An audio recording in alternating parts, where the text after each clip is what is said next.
All right, so for today, we are going to talk about how to factor expressions of the form ax squared plus bx plus c.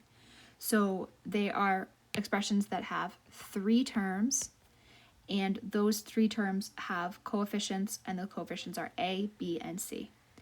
A prerequisite to this video is to understand how to factor out a greatest common factor, which we have done the last class. So hopefully before you're watching this, you feel comfortable factoring out a greatest common factor. All right, so we are going to just dive right in with an example. So in the first example, we are going to factor x squared plus 5x plus 6. There are 1, 2, 3 terms, and we are going to ultimately, our final answer is going to be factored like this, 2 sets of parentheses with 2 terms in each. So that's our final goal. All right, so what we're going to do first is play the x game, which is what we did in our last class as well. And to play the x game, the top number is going to be a times c. The bottom number is going to be b. So I'm going to write that down up there just as a little note, and then let's play the x game. So the top number is a, which is 1, because the coefficient is 1, a times c, and our c is 6. So 1 times 6 is 6. Bottom number is b, which for us is positive 5, so 5. So what I need is 2 numbers that multiply to get 6. When I add them, I get 5. And those 2 numbers for us are 2 and 3. And the order that I write them, that does not matter. You could have written 3 and 2 and it would have been fine. So what we do next is we take our 1, 2, 3 terms and we break them into 4 terms. And how we do that is by breaking apart the middle term. So let me explain what I mean. The first term stays the same, x squared. The last term stays the same, plus 6. All that we're doing is taking this positive 5x and writing it as the sum of these 2 numbers we just found. So 5x, positive 5x, is the same as plus 2x plus 3x. If I combined these numbers, I would get 5x, right? It's the same exact thing that I have above. All right, so I took my 3 terms, I created 4 terms. Now that I have 4 terms, I'm going to think of them as the first 2 and the second 2. And all I have essentially are 2 mini problems. So the first problem is to find the greatest common factor between x squared and 2x. The greatest common factor between these terms is x. Is x. So let's factor that out. And when I factor that out, I get x plus 2. And you can check your work if you want by distributing. X squared plus 2x. That works. Okay, the next 2, another problem. So I basically have 2 greatest common factor problems. The greatest common factor between 3x and 6 is a positive 3. And if I factor out a 3, I get x plus 2. Now, the best part about factoring using this method is that you have a built-in check to make sure you got the problem correct. The check is that this factor or set of parentheses and this set of parentheses should always be identical. They should match. And if they match, that means you did your problem right. So our final answer, we're ready to write it. We're done. Our final answer is first, that set of matching parentheses, x plus 2. Second, our set of greatest common factors. So basically like the leftovers, x and plus 3. And I'm going to write that as a factor, x plus 3. And I'm done. I just factored the first problem. All right, so we're going to move on to the next one. We're just going to do a few examples together. So here's the next one. All right, so we are going to do our x game. And remember, the top I'm just going to, a little reminder, the top is A times C, the bottom is B. So A times C, my A is 1. 1 times 20 is 20. My B, careful here, is negative 21. So I need two numbers that multiply to get a positive 20, but when I add them, I get negative 21. So if I add numbers to get a negative, those numbers, I need some negatives. And the only way that I can multiply to get positive 20 and have negatives is if I have two negatives. So I need a negative 20 and a negative 1. Negative 20 times negative 1 is positive 20.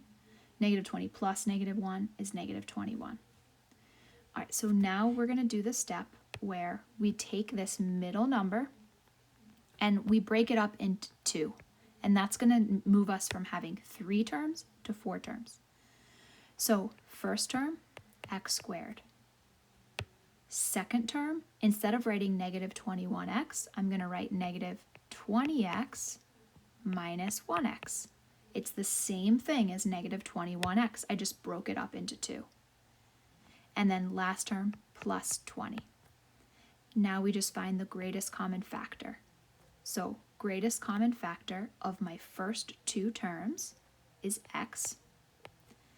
So x, and then I figure out what I undistribute essentially. So x times x is x squared. X minus 20 multiplied is negative 20x. And then I do the same thing, but with my second 2 terms. And something really special happens here. So when my leading term is negative, and we talked about this in our last class when we did GCF, when my leading term is negative, it means that my GCF should be negative. So my GCF is going to be negative 1. And we'll talk about why, because neither of these terms, both of these terms do not have an x. This one does, this one doesn't. So they have no x's in common.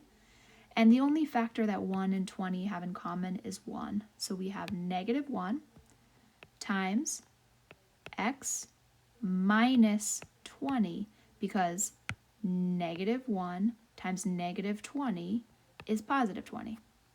And now, again, automatic built-in check. I know that I'm correct because x minus 20 and x minus 20 match. It's automatically, I know if I did this right or wrong. X minus 20 is my first factor. The leftovers is x minus 1, and I'm done. Okay. We're going to move right along, and the best part about factoring like this is that as we do more difficult examples, they all seem the same level. So I'm going to do a more challenging example, but really it should be the same difficulty. All right, so X game. This is A, B, C, so I'm going to do A times C. 3 times 10 is 30. My middle term is positive 11. So I need 2 numbers that multiply to get 30, add to get 11. And those 2 numbers are 6 and 5. You can put them in whatever order. Okay, so let's break up our terms. First term is 3x squared. My second term, 11x, I'm going to write as plus 6x plus 5x. I haven't changed anything. I just rewrote my second term. Last term is plus 10. So now I have 4 terms. First 2. These actually have a number. They're both divisible by 3. And they both have at least 1x. So their GCF is 3x. In parentheses is x plus 2. Because if I distribute, 3x times x is x squared. 3x times 2 is 6x. And now the second 2, 5x plus 10. The factor between these is a positive 5. And then I do x plus 2, because 5x plus 10 when you distribute. Automatic check, x plus 2. So my final answer is x plus 2. And then my leftovers are 3x plus 5.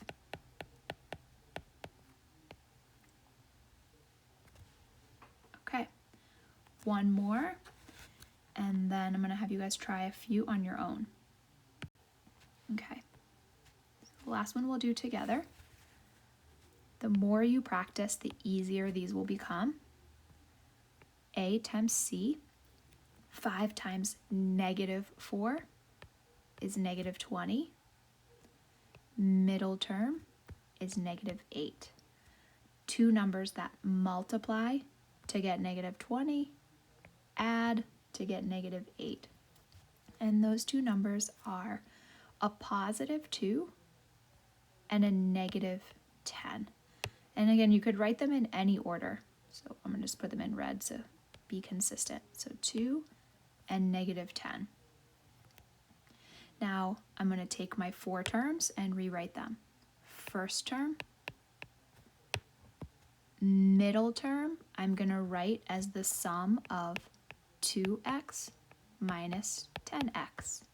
2x minus 10x is -8x, so I haven't changed anything. Last term is -4. First two terms, 5x squared plus 2x. The only thing these two terms have in common is x, and I get 5x plus 2. Second two terms, my leading coefficient is -10x, which means my greatest common factor has to be negative. So I want to think of just the numbers 10 and 4, what they have in common. The biggest number that divides into them both is going to be 2, so I get -2. And then I do my distribution. -2 times +5x is -10x. -2 times +2 is -4. My factors match. 5x plus 2 is the first part of my answer. X minus 2 is the second part of my answer.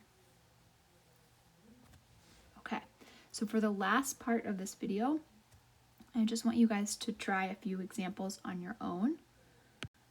So here are the 3 for you to try on your own. I would pause the video and try these, and then I'm going to pop up the answers. All right, and the answers are here if you want to check to make sure you got them correct. Hopefully that helped you learn how to factor, and we'll practice in class today.